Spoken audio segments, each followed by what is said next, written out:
Y bueno, a mí el tema que se me asignó fue estenosis biliar, abordaje y tratamiento endoscópico. Vamos a hablar sobre esta parte donde evidentemente son patologías de, donde el experto endoscopista es el que tiene que resolver todo ese tipo de patologías. Las estenosis biliares las podemos dividir en benignas y malignas. Vamos a ver las causas, vamos a ver los tratamientos endoscópicos, las estenosis biliares malignas, ya sea proximales o distales. Y evidentemente no es que el endoscopista sea como una especie de plomero, pero en este tipo de situaciones es como un plomero porque tiene que, plomero muy fino porque son los que tienen además lo que es la experiencia en resolver ese tipo de situaciones, ¿no? En cuanto a la estenosis biliar benigna, pueden ser graves o pueden ser leves, puede llevar a múltiples complicaciones como colangitis recurrente, que es una de las urgencias en la gastroenterología, desarrollo de litiasis cerca de las zonas de las estenosis y una obstrucción biliar crónica. ¿Cuántos pacientes no tenemos con cirrosis hepática secundaria debido a que hayan sido pacientes sometidos a cirugías, a derivaciones biliodigestivas y que el paciente queda con una colestasis crónica y con una cirrosis secundaria? En cuanto a las causas quirúrgicas, tenemos aquellos pacientes post-colecistectomía, post-anastomosis biliaris, aquellos pacientes sometidos a trasplantes y a reconstrucciones biliares, y quirúrgicas como es el síndrome de Mirici, que es muy poco frecuente, pero hay que recordar, siempre hablamos es un Mirici, es un un cálculo impactado en el cístico o un quiste de coledoco que puede ser de diferentes grados. Cuando hablamos de las lesiones quirúrgicas, los cirujanos tienen muy en cuenta lo que es la clasificación de Strasberg, y ellos nos dicen Strasberg A, B, C, D, o E1, E2, E3, y entonces tenemos que conocer cuál es la lesión quirúrgica que se ocasionó en el paciente sometido a una colecistectomía. ¿Qué pasa en los pacientes con una colecistectomía abierta y una colecistectomía laparoscópica? Puede haber lesión de la vía biliar en el punto 1.2% en aquellos pacientes que se hacen en forma abierta, y puede haber hasta un 0.6 cuando se hace por vía laparoscópica. ¿Cuándo se presenta? Se presenta un 10% a una semana posterior al evento quirúrgico en el 10% de los pacientes y un 70-80% de los 6 a los 12 meses después de la cirugía. Si ven esta foto, no sé si por ahí hay algún cirujano que nos pueda orientar porque no se ve absolutamente nada, ¿no? Entonces, realmente es como una zona que totalmente cauterizada, quemada y donde existió una lesión de la vía biliar. En las estenosis biliares benignas como etiologías no quirúrgicas tenemos a la pancreatitis crónica, a la colangitis esclerosante primaria, parasitarias, postquimioterapia, en aquellos hospitales de concentración con departamentos de infectología donde se ve mucho paciente con VIH, la colangiopatía es una entidad bastante frecuente, pacientes con vasculitis y aquellos pacientes con infecciones por TB o por histoplasmosis. La pancreatitis crónica me voy a referir a básicamente dos entidades, una es la pancreatitis crónica y la segunda es la colangitis esclerosante primaria. La colocación de stents tiene un éxito a largo plazo del 10 al 32%, solamente que uno de los problemas que ahorita vamos a hablar de stents es la migración de las prótesis, la falla del tratamiento en los pacientes con pancreatitis crónica como una respuesta a la zona de estenosis son las calcificaciones en la cabeza del páncreas, el uso de múltiples prótesis cambiadas cada 3 meses sobre un periodo largo de 14 meses es efectivo hasta casi en el 60% de los pacientes, y tenemos solamente restenosis de las estenosis hasta un 17% a los 42 meses de estudio. ¿Qué hay de la colangitis esclerosante primaria? Que tampoco es una entidad muy frecuente, pero la podemos llegar a observar en los hospitales o en cualquier práctica médica, tanto el médico internista, el médico de primer contacto, que tiene que sospechar en ella, el médico internista o el médico gastroenterólogo o aquellos pacientes o aquellos médicos relacionados con la gastroenterología. En la colangitis, la colangioresonancia ha reemplazado a la CEPRE por los efectos adversos, que, bueno, me podrían decir que los eventos adversos es el 5%, pero bueno, hay series que reportan hasta un 20% con colangitis, pancreatitis, perforación de la vía biliar y hemorragia. Y hay que hacer un cepillado y biopsia para evaluar la presencia de malignidad en aquellos pacientes que tengan colangitis en la estenosis dominante. Estas son imágenes de pacientes con colangitis esclerosante primaria. No es, les digo, no es una entidad frecuente, no es una entidad que veamos todos los días, pero que es una entidad que hay que reconocer cuando la observamos. Entonces tenemos que excluir estenosis dominante en presencia de deterioro clínico, donde se ve lo que es la vía biliar intrahepática como un rosario. Estas estenosis benignas, que pueden convertirse en estenosis malignas con la colangitis esclerosante primaria, tiene una buena respuesta al tratamiento endoscópico, a la dilatación con balón o la colocación de prótesis, y las prótesis están reservadas para estenosis refractarias a dilatación. La terapia endoscópica de la estenosis dominante puede mejorar mucho la sobrevida, y es un hecho. En los pacientes con colangitis, con colocación de endoprótesis, la sobrevida mejora, tiene un impacto en la sobrevida y en la calidad de vida de los pacientes. En otras enfermedades benignas hay que hacer biopsias y cepillados. Habrá que hacer otros métodos diagnósticos de imagen, como el ultrasonido intraductal, como la sonda de endomicroscopía con láser focal, estudios de imagen como puede ser la colangioresonancia, el ultrasonido y la CEPRE. La colangioresonancia y el ultrasonido antes de la CEPRE pueden llegar a planear y dirigir las intervenciones endoscópicas en estos pacientes. En muchos de los pacientes lo que intentamos evitar es que sean sometidos a procedimientos invasivos. Y las estenosis pueden ser dilatadas con balones hidrostáticos o catéteres grabados sobre una guía. O sea, la verdad, la gama de tanto de prótesis como de guías, como de balones, ha crecido tanto que es como un arsenal importante para el endoscopista experto. Este es un paciente que tiene múltiples prótesis en la vía biliar. Son como 8 prótesis. Este es el protocolo del doctor Guido Costamagna, que lo presentó ya hace más de 10 años, y ahorita vamos a ver los resultados, en la colocación de múltiples prótesis en la vía biliar. Este protocolo del doctor Guido Costamagna, que es la colocación de prótesis plásticas múltiples con un recambio a 3 meses. De los 45 pacientes, 42 completaron el protocolo, un éxito del 89% y una recurrencia de las estenosis a 13 años del 11.4%. O sea, realmente a los pacientes les fue muy bien con la colocación de múltiples prótesis. Y lo comparamos con el protocolo de Ámsterdam, donde hay 2 prótesis plásticas y 10 French por un periodo de un año, un éxito inicial del 80%, el 59% completó este protocolo y se da una estenosis recurrente del 20%. Las prótesis plásticas múltiples son efectivas en aquellos pacientes posquirúrgicos hasta un 90% y tiene una efectividad del 65% en casos como aquellos pacientes con pancreatitis crónica. Estas son las prótesis metálicas que se utilizan en pacientes con enfermedad benigna. ¿Cuáles son las indicaciones? Fugas biliares complejas, estenosis, en aquellos pacientes que tienen sangrado post-esfinterotomía o perforación. Su beneficio mayor es que son su beneficio potencial es que son de mayor calibre y que tienen una mayor duración en la permeabilidad. Tenemos una entidad que es la estenosis biliar indeterminada. O sea, no sabemos si es buena, si es mala, si es benigna o si es maligna. Y estas difícilmente pueden ser clasificadas. Aproximadamente hasta el 24 serán clasificadas como indeterminadas hasta después de una CEPRE convencional. Y entonces creo que tenemos que hacer técnicas adicionales como es la biopsia biliar con cepillos biliares y biopsias intraductales. Y es donde nos tenemos que apoyar de otras técnicas convencionales, porque podemos tener una estenosis. Evidentemente el cuadro clínico del paciente nos va a decir si es o no es. Si es un paciente sometido a una cirugía, pues vamos a ver que es un paciente que tiene una estenosis biliar posterior a un evento quirúrgico.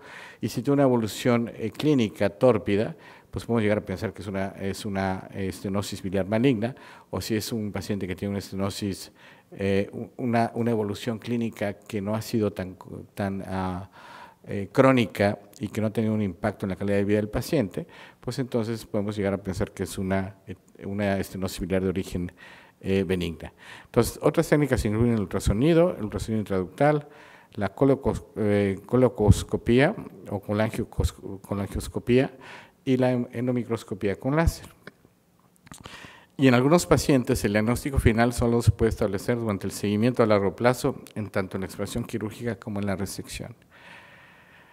Ya se habló mucho del ultrasonido endoscópico. Desconozco, Marcos, si aquí en Tijuana alguien hace ultrasonido endoscópico. Nadie hace ultrasonido endoscópico.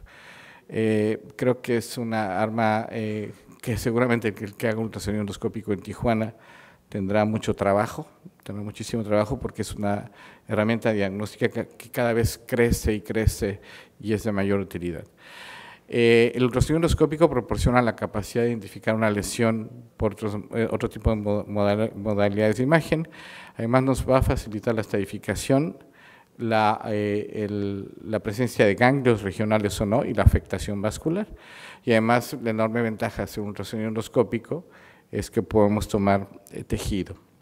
Y como dicen los americanos, the issue is the tissue, o sea, el objetivo es obtener el tejido. Pues lo mejor es tener este tejido y tener la evidencia de que el paciente tiene una lesión benigna o una lesión maligna. Esto es algo que la doctora Angélica Hernández nos podría haber presumido en su momento, no sé si todavía lo tiene, que ese es el vicio, que seguramente creo que es el único servicio en México que tiene el servicio, creo, no sé. Este es y además es un entrenamiento especial para llegar a identificar las diferentes lesiones que se pueden llegar a presentar con esta endomicroscopía láser confocal. Es un procedimiento caro, de una tecnología muy avanzada y que tiene que estar en los centros de concentración. Este método diagnóstico nos permite el análisis histológico en tiempo real de alta resolución. Y en aquellos casos con estenosis biliares no determinadas, indeterminadas o hasta malignas, pues son de gran ayuda. ¿Qué hay de la estenosis biliar maligna? Les voy a hablar sobre las causas. Evidentemente el colangiocarcinoma, cáncer de vesícula y cáncer de páncreas son las principales etiologías de la estenosis biliar maligna, pero las metástasis a ganglios, el carcinoma hepatocelular o las metástasis al hilo hepático o la vía biliar pueden ser también causas de estenosis biliar proximales. La causa más frecuente es el cáncer de páncreas, como estamos viendo en esta imagen, que es un colédoco muy dilatado que de repente se amputa. Se presenta como una estenosis del conducto biliar común, secundaria a una compresión extrínseca del conducto extrahepático, y que se relaciona a la presencia de una masa en cabeza de páncreas. Al contrario, el colangiocarcinoma, que es un tumor intraductal, va creciendo de una forma lenta a lo largo del conducto biliar común. Y otras causas menos comunes de estenosis biliares malignas es el carcinoma hepatocelular, la lesión metastásica y la compresión extrínseca del árbol biliar de una masa visible asociada a la presencia de linfadenopatía, que son esenciales para el diagnóstico: una resonancia magnética, una colangio por resonancia magnética, la sensibilidad alcanza el 99% para lesiones malignas con una especificidad del 85% de la colangioresonancia. Este es un método que cada vez lleva creciendo más en nuestro país. Antes se tenían pocos equipos para hacer estudios de colangioresonancia. Ya casi en todos los estados se puede hacer este método diagnóstico, lo cual es de gran ayuda. Es un estudio dependiente de operador, también operador dependiente, no es que el paciente se meta al resonador y se le haga el estudio, sino tiene que ser bastante con un software adecuado y con experiencia del operador nos va a dar buena sensibilidad. Y la tomografía para el colangiocarcinoma tiene una baja sensibilidad hasta el 63%. ¿Qué vamos a hacer con los pacientes que tienen una estenosis biliar maligna? Uno es obtención del diagnóstico definitivo evitando la cirugía exploradora y la segunda es que el paciente que ya tiene una estenosis maligna, la verdad es que lo bajamos, le indicamos la CEPRE y bajamos las prótesis con el paciente, o sea, porque es un paciente que hay que hacer la paliación. Es muy rara vez que digamos, no, es que es una estenosis, lo maligno suena maligno, aquel paciente que tiene bilirrubinas arriba de 20, que tiene un impacto en la calidad de vida, que tiene una pérdida de peso importante a lo largo de los últimos meses. Entonces, evidentemente, si tiene marcadores tumorales, pues nos va a decir que es un paciente que tiene una estenosis biliar maligna, pero tenemos que hacer ese objetivo, o sea, paliar lo que es la obstrucción. Y si paliamos lo que es la obstrucción, pues el paciente va a mejorar en lo que es la calidad de vida. Estos son los segmentos que debemos de reconocer con las anatomías típicas, la posibilidad de tener una triple confluencia, el drenaje ectópico de un conducto hepático derecho al conducto hepático común y los diferentes segmentos afectados en los pacientes que tienen una obstrucción maligna. Y una clasificación que siempre preguntan, ¿no? Lo que es la clasificación del Bismuth-Corlet, aquellos pacientes con tumores de un colangiocarcinoma, el tipo 1, que es un tumor que va en la confluencia, el tipo que está bajito en la confluencia, el tipo 2 es aquel tumor que va en la confluencia del conducto hepático común, el tipo 3A es uno que va al lado derecho, el tipo 3B es el que va al lado izquierdo, el tipo 4 es aquel tumor que involucra tanto la confluencia como los hepáticos derecho e izquierdo, y el tipo 5 es aquel que es multicéntrico y que tiene ya afección distal de los conductos hepáticos. Nosotros, la verdad, en los centros hospitalarios de concentración, pues vemos todo tipo de tumores de Klatsky. Probablemente si tenemos un tumor tipo 4, pues el paciente llegará mucho más ictérico con mayor consumo físico del paciente. ¿Cuál va a ser la presentación clínica? Como les decía, dolor abdominal, pérdida de peso, un prurito intenso, aumento de la fosfatasa, aumento de las bilis que se van a ir incrementando con el paso de los días, y la TAC nos va a ayudar a identificar el nivel de la estenosis y las características de la estenosis, si son malignas, deben de ser arriba de 10 milímetros, con márgenes irregulares, defectos de llenado fijo y una transición abrupta. O sea, si tenemos esta imagen, esta imagen de una transición abrupta, pues hay que pensar que el paciente puede llegar a tener un cáncer de la vía biliar o un cáncer de páncreas. Entonces, como les comentaba, el 90% de las causas de estenosis biliares malignas distales es el páncreas, un carcinoma de páncreas, que se va a presentar en forma de ictericia progresiva, pérdida de peso, anorexia, compresión extrínseca, y va a existir un proceso primario del conducto o metástasis propias al conducto biliar. Estos son los cánceres primarios, cáncer de páncreas, carcinoma de la ámpula y un colangiocarcinoma. Y estas son las otras causas que pueden llegar a dar estenosis por lesiones metastásicas, cáncer de estómago, cáncer de colon, cáncer de mama, melanomas, carcinoma de renal y linfadenopatía maligna a nivel del hígado.